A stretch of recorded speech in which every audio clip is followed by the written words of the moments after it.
these 8 years, how has that initial premise of delivering long-term value, how has that played out for you? So, when we did our roadmap before we applied for the banking license, see, the objective of converting into a bank is that our cost of funds should become lower than what a typical NBFC would have, and it should have closer, relation with what's the cost of funds of a bank. And once you reach that, then you are not really competing with NBFCs any longer. You are in a different platform. Correct. And the benefit of converting into a bank truly comes into the system.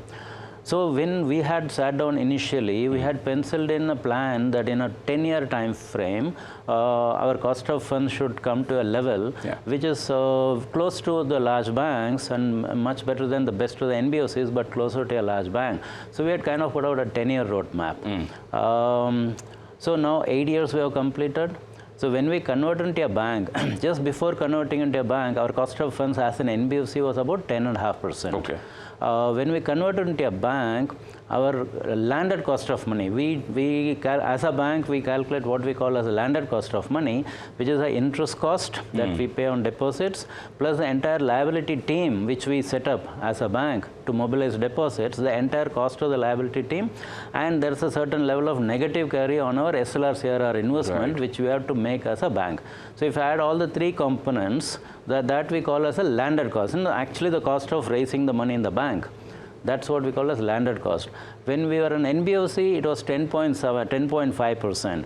The day we became a bank, that moved to 13%. Okay.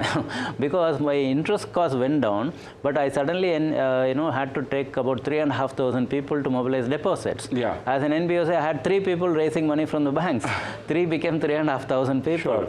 So that 10.5 became 13% when we became a bank.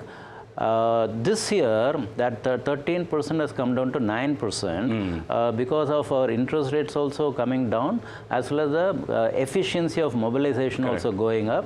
So because of all of that, that 13 has now become 9. What we believe is in a 3-year time frame, that 9 should ideally come to anywhere around 7.5%. Okay. And in a 5-year time frame, that 7.5% should go down to anywhere around 6.5%. Okay. And when that happens, which is our landed cost of money, right? The landed cost of money, when that happens, that's when we will actually cease to be a kind of an NBFC combined bank kind of a structure that we are today looking at, to a real bank where our cost of funds is significantly better than the best NBFC and closer to the large banks. So in a 12-year time frame is what we think we can deliver that. I mean, 10-year becomes 12-year, largely because my feeling is that the 2-year corona period kind of set us back. So more or less the 10-year plus the 2-year corona, so that's the transition, or that's the trajectory that we are looking at.